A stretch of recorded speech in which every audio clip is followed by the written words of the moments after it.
Welcome back to Knowledge Resources Author Insights. Today, we're sitting down with Caroline Dale, who is the author of our newly published Master Your Thesis, Proven Strategies and Methods to Get Your Life Back. And we're so excited to be sitting down with her today. Caroline is the founder and the CEO of The Thesis Coach. She's also completed her MPhil in management and coaching from the University of Stellenbosch, but her experience in writing dissertations, writing theses, spans almost 8 years, as she's helped many students over the finish line with flying colors, and hopefully many more with this book. Caroline, thank you so much for joining us. Wow, thank you, Amy. That's quite an introduction. So thank you very much. It's my pleasure to be with you.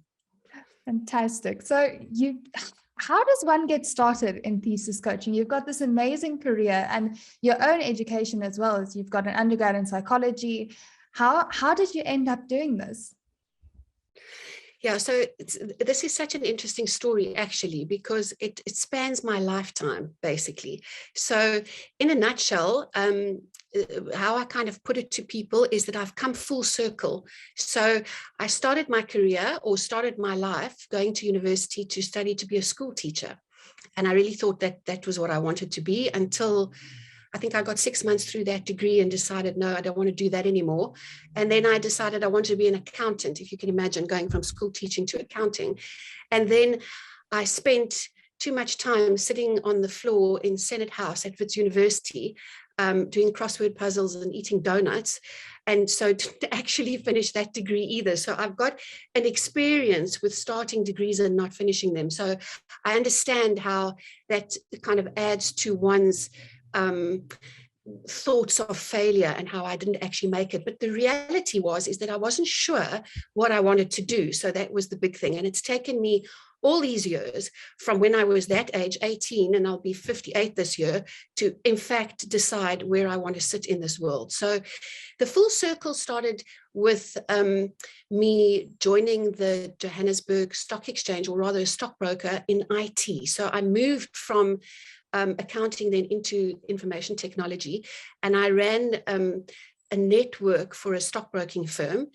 That I moved on from there to the Johannesburg Stock Exchange itself. It's now called the Johannesburg Securities Exchange, but and I started a project office there, and I really got my grounding for running projects and managing projects from that experience at the Johannesburg Stock Exchange. So I started and ran their enterprise projects office for a number of years. And that was a big milestone for me in my career. But then what happened was I wanted to have children, and my husband was traveling internationally. So I then decided to join him rather, and try my hand at the non-corporate world.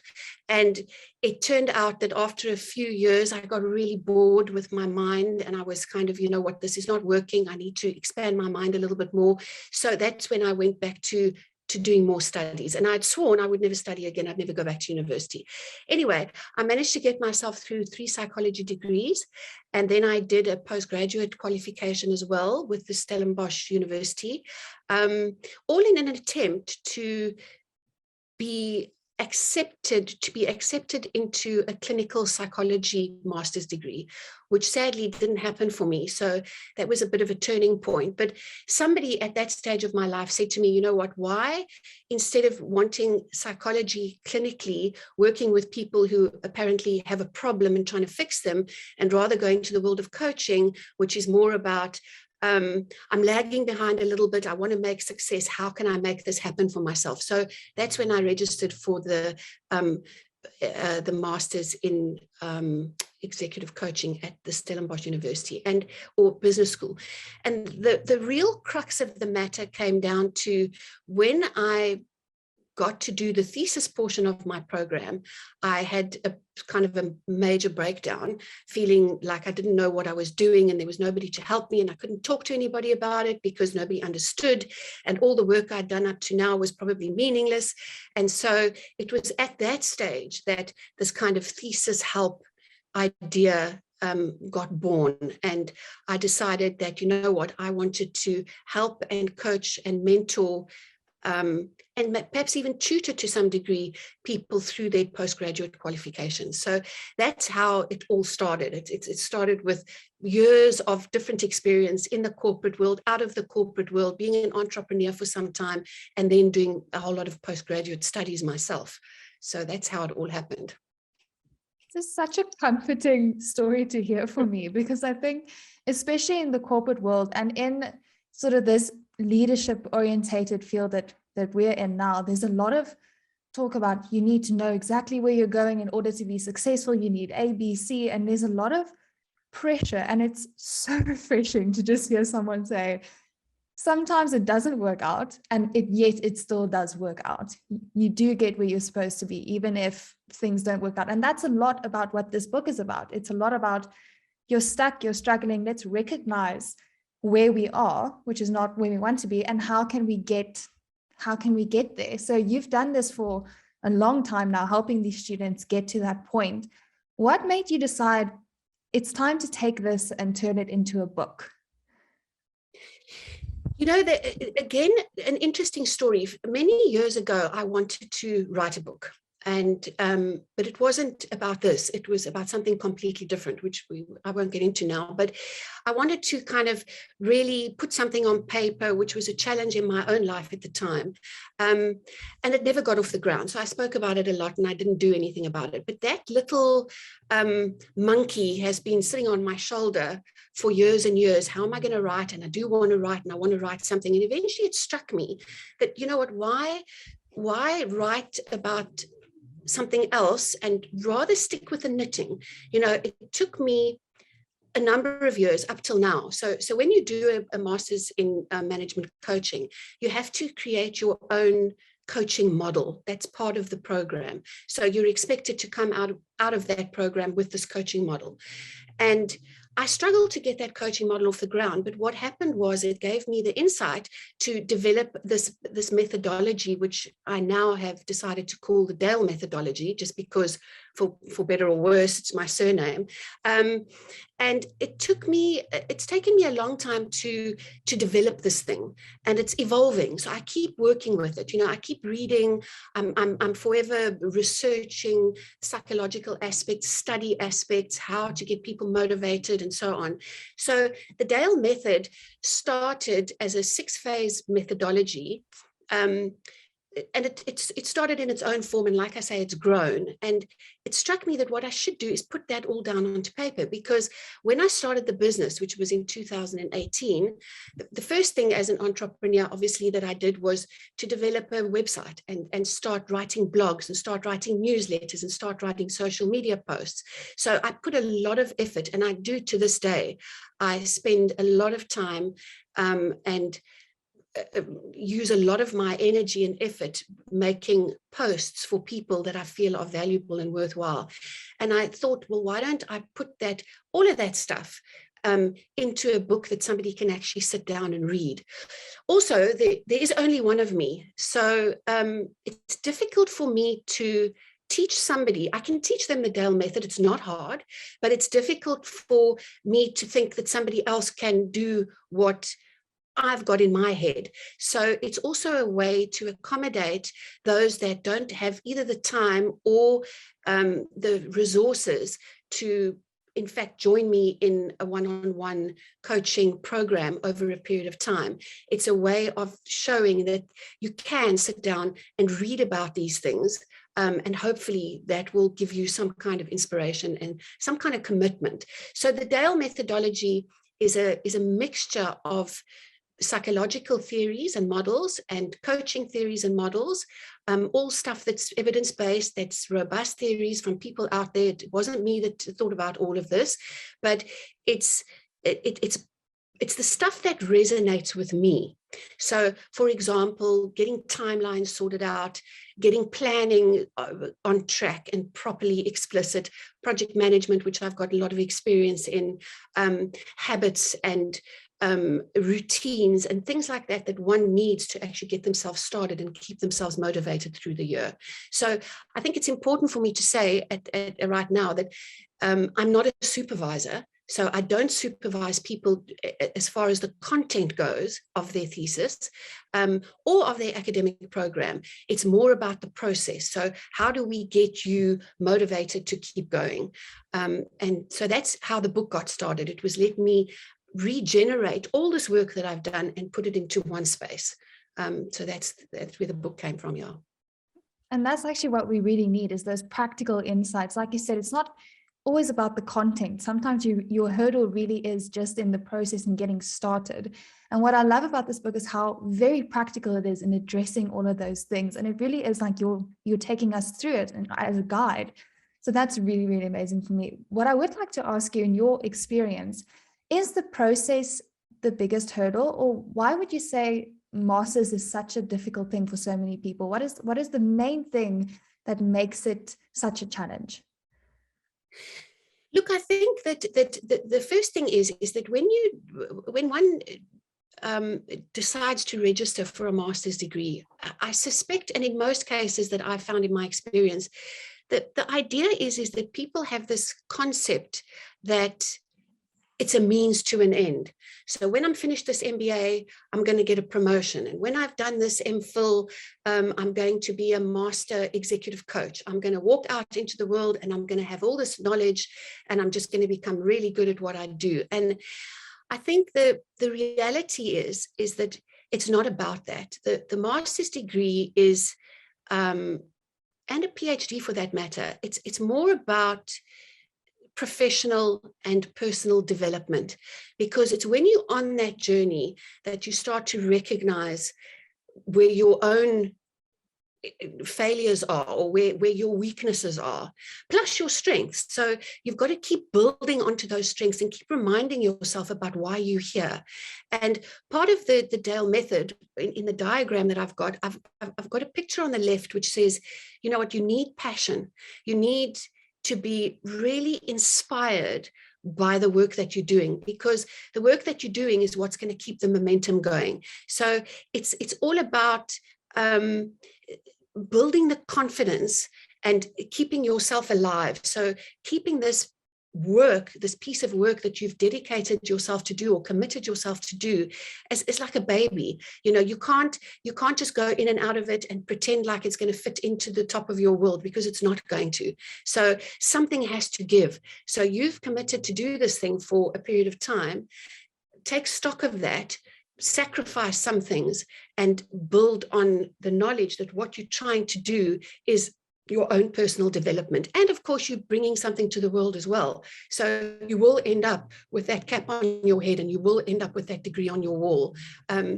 So the process is, you know, if one hasn't really thought through the timelines and how realistic doing this program is for you, it can often set you down. And what happens then is that people start to get nervous, they lose their confidence, they feel overwhelmed, so they feel like they can't anymore. And the beauty of the process is take that overwhelm away.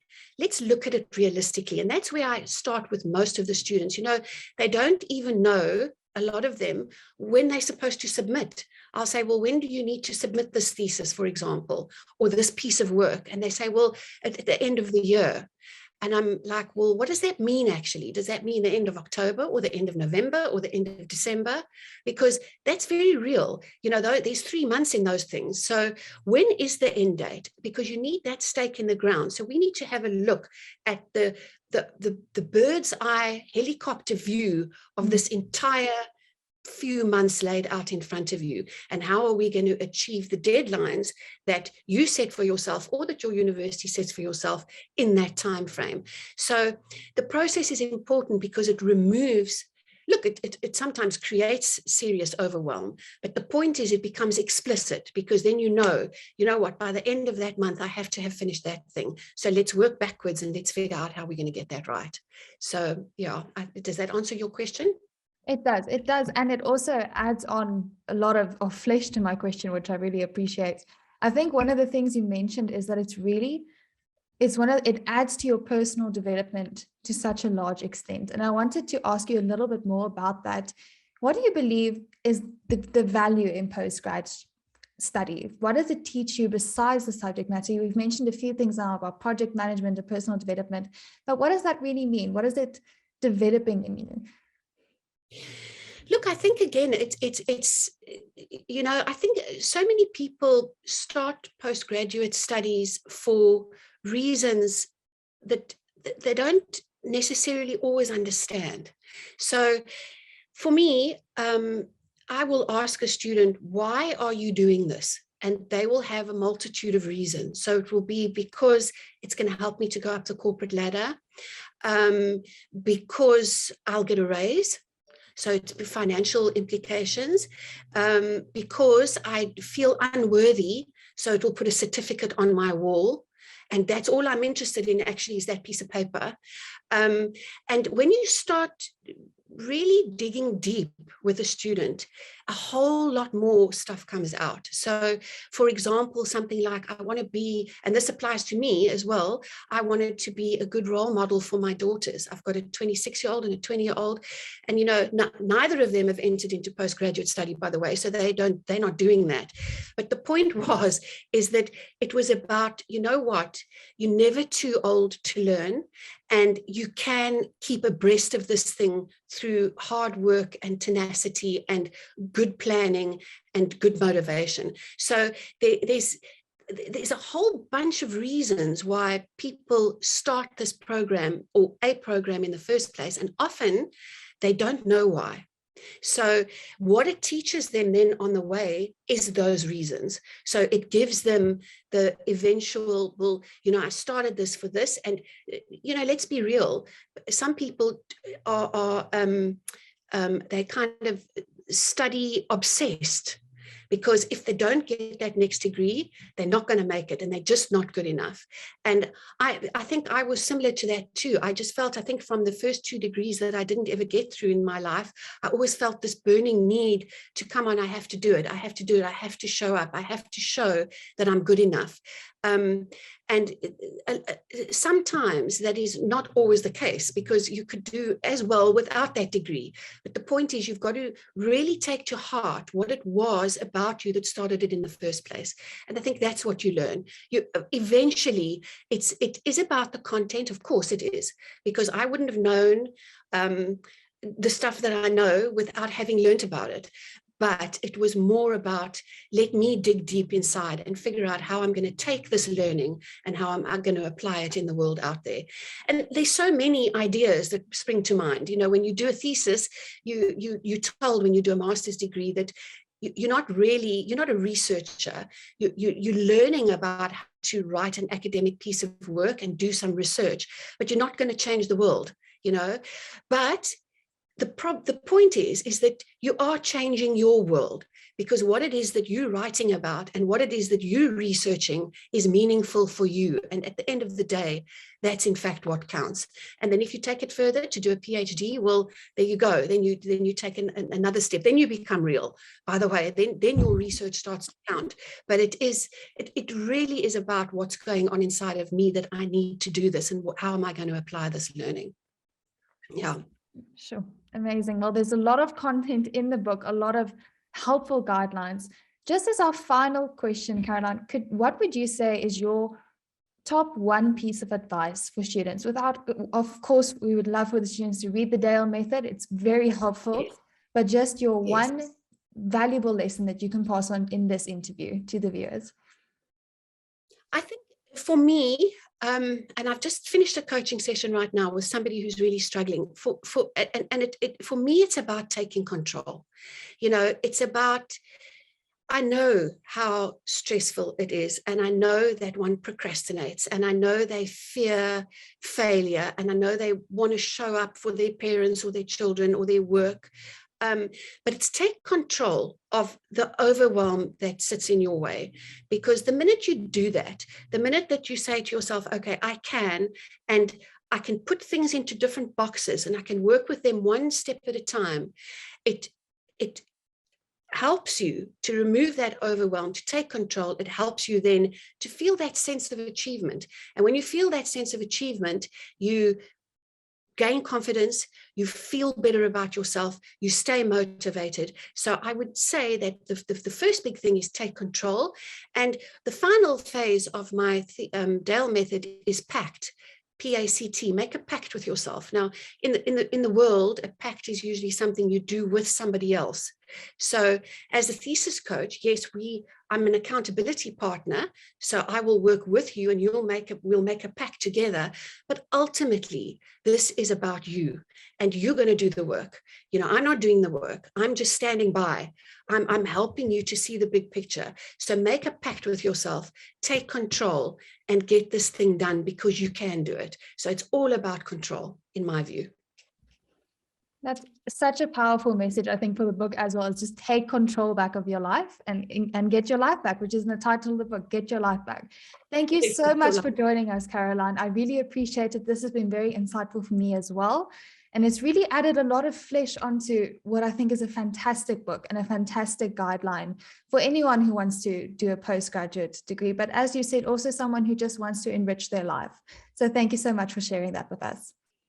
It's such a pleasure, Amy.